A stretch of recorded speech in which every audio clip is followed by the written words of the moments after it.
Okay, we've lightly sanded it all down. Take off any rough spots.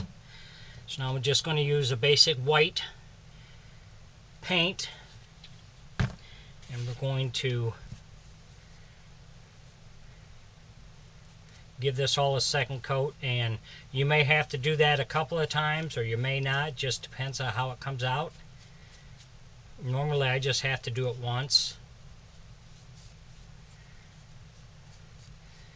But I might need to put more than one coat of white on here.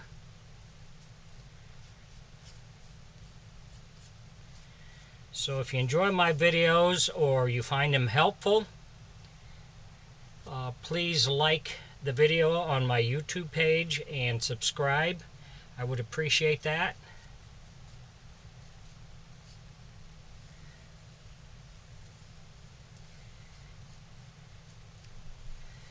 So we're going to continue and paint the head and the hands and the mouth and let it dry, and then we'll come back for the next step.